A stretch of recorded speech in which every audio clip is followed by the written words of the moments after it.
তোমরা কেউ প্রথম পার্ট না দেখলে এখনই দেখে নাও, আর কমেন্ট করতে ভুলো না কিন্তু। চলো এবার মূল গল্পে ফেরা যাক। গ্রামের হঠাৎ করে একজনের মৃত্যু আর মৃতের ছেলের হঠাৎ উধাও হয়ে যাওয়া সবার মনে ভয়ের পাশাপাশি খুব কৌতূহলের কারণ হয়ে উঠেছিল। একদিন থানার বড়বাবু ঘটে যাওয়া ঘটনার কারণের কিনারা করতে গ্রামের জমিদারের বাড়ি আসলেন।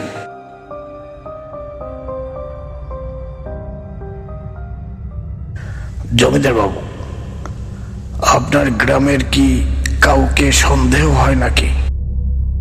তেমন কাউকে আমার সন্দেহ হয় না দারোগা বাবু। এমন ভয়ঙ্কর মৃত্যু আমাদের গ্রামে কেউ কখনো দেখেনি।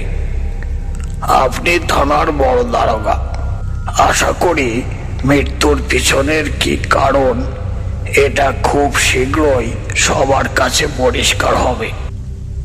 আমার চেষ্টা ত্রুটি থাকবে না। আমি তাহলে আজ উঠি। সে কি, এক কাপ চা তো খেয়ে যান। আজ নয়, অন্যদিন। আসলে ইনভেস্টিগেশনের কারণে গ্রামে এসেছিলাম, ভাবলাম আপনার সাথে একটু দেখা করে যাই।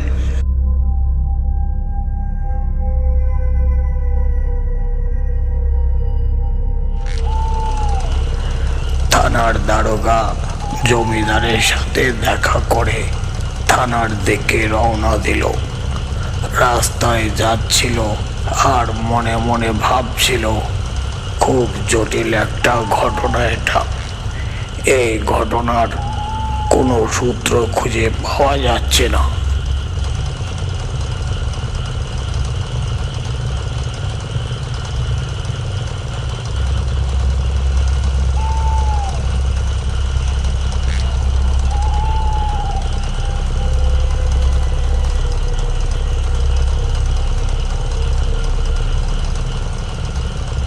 ভাবতে ভাবতে দেখে একজন সন্ন্যাসী হাত উঁচু করে তাকে থামতে বলছে।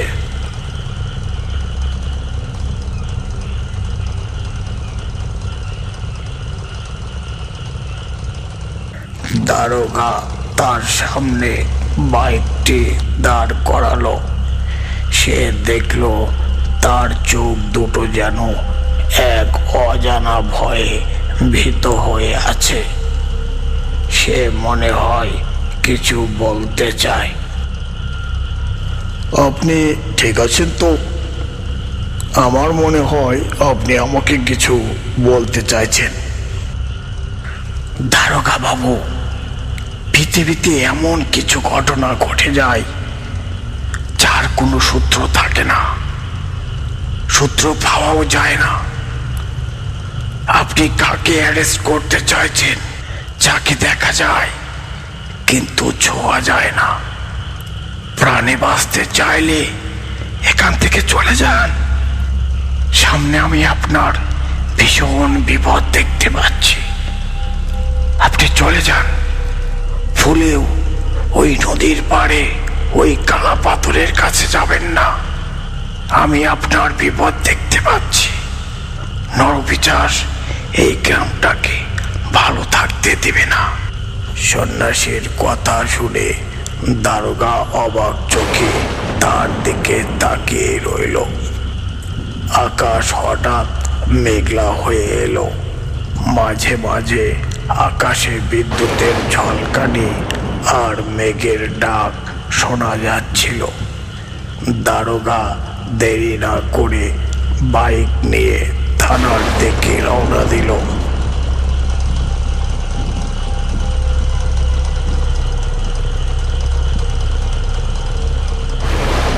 অঝোরে বৃষ্টি ঝরছিল। মাঝে মাঝে আকাশে আগুনের ফুলকির মতো বিদ্যুৎ চমকাচ্ছিল। বিদ্যুতের ঝলকানিতে মাঝে মাঝে চারপাশ আলোকিত হচ্ছিল।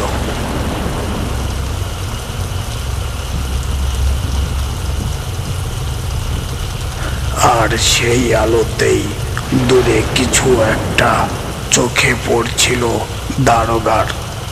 মনে হচ্ছে কেউ ভারী বৃষ্টির রাতে হাতে কিছু নিয়ে দাঁড়িয়ে আছে। সম্ভবত কোনো বাচ্চা ছেলেকে কোলে নিয়ে কেউ বৃষ্টির রাতে মাঝ রাস্তায় দাঁড়িয়ে আছে।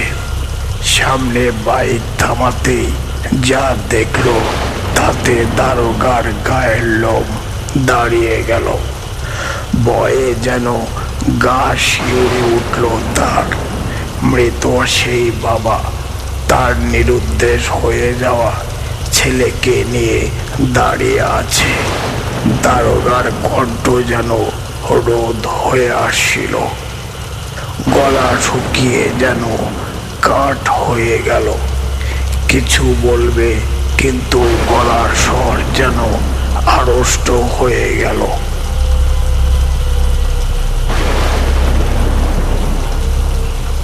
আমাদের মুক্তি করে দাও। ওই কালো পাথরের এক পিচাস থাকে। বহুকাল আগে ওই নদীতে মাছ ধরতে গিয়ে ওই কালো পাথরের আঘাতে মৃত্যু হয় ওই পিচাসের। তার দেহ রাতে শেয়ালে কুঁকড়ে খায়। সেই থেকে পিচাসের জায়গা হয় সেই ঘাটে। আর আমরাও তার শিকার হয়ে প্রেতাত্মা হয়ে ঘুরে বেড়াচ্ছি। আমাদের তিনজনের মুক্তি দাও দারোগা, না হলে এই গ্রামের কেউ বাঁচবে না।